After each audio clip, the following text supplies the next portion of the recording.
दोस्तों, क्या आपने कभी सोचा है कि फरवरी के महीने में 28 दिन ही क्यों होते हैं?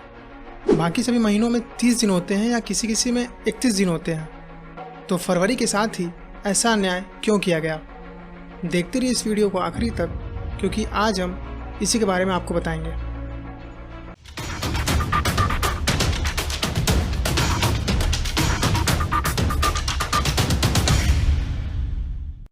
नमस्कार, मैं हूं शुभम और वर्ल्ड वाइड एक में आपका स्वागत है।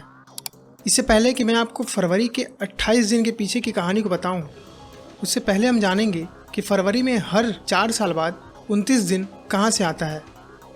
हमारी पृथ्वी सूरज के चारों ओर घूम रही है, तो पृथ्वी को सूरज का पूरा एक चक्कर लगाने में 365.25 दिन लग जाते हैं।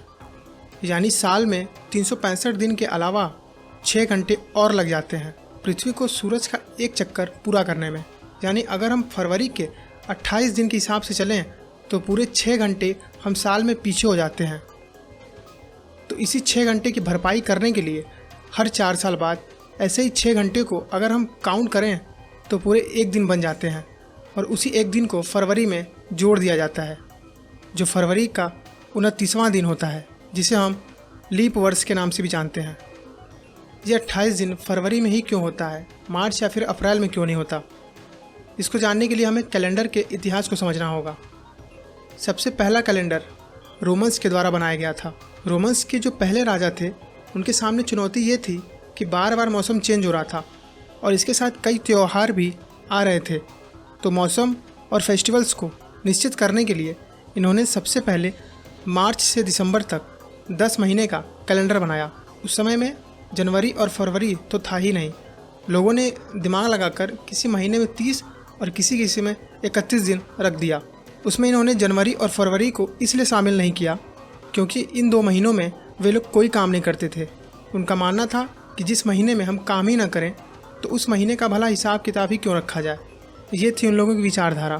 फिर धीरे धीरे समय बीतता गया और कुछ वर्षों बाद इनका बनाया हुआ कैलेंडर गलत साबित होने लगा, क्योंकि 10 महीने होने के कारण मार्च में जहाँ पहले गर्मी होती थी, अब उसी मार्च में सर्दी आने लगी थी। तब उन्हें लगा कि जो हम ये 2 महीने छोड़ रहे हैं वो गलत छोड़ रहे हैं। उसके बाद रोम का एक नया राजा आया। उसका कहना था कि जो इवन नंबर्स होते हैं वो बैड लक होते हैं। उनके आदेश पर फिर जिन महीनों में 30 दिन रखे गए थे, उन सब में से एक एक दिन कम कर दिए गए। ऐसा करते करते मार्च से दिसंबर तक के कैलेंडर में पूरे 298 दिन हो गए। अब हुआ क्या कि चंद्रमा जो हमें पूरे महीने भर अलग अलग तरीके से दिखाई देता है, कभी छोटा तो कभी बड़ा, तो उसको अपना एक चक्कर पूरा करने में 29.5 दिन लगते थे। और फिर जाकर बाद में इन लोगों ने 12 महीने का कैलेंडर बनाया। फिर उसके बाद रोम का एक नया राजा बना जिसका नाम था नुमा पोम्प्लियुस। उन्होंने सोचा कि क्यों ना इस कैलेंडर को और सटीक बनाया जाए और इसे चंद्रमा के हिसाब से एक वर्ष पूरा करने का सोचा। उस समय प्रत्येक चंद्र वर्ष 354 दिन लंबा होता था। नुमा ने कैलेंडर में दिसंबर के बाद जनवरी और फरवरी महीने को भी जोड़ दिया ताकि बचे हुए दिनों की गिनती की जा सके। अब दोनों नए महीनों को 28 दिनों का बनाया गया, क्योंकि चंद्र वर्ष के हिसाब से 56 दिन ही बचे हुए थे। ये वही 56 दिन थे जिन्हें पहले कैलेंडर में नहीं जोड़ा गया था। अब ये जो 28 दिन जोड़ा गया था, ये भी तो इवन नंबर्स ही थे जिनको वहाँ अशुभ माना जाता था।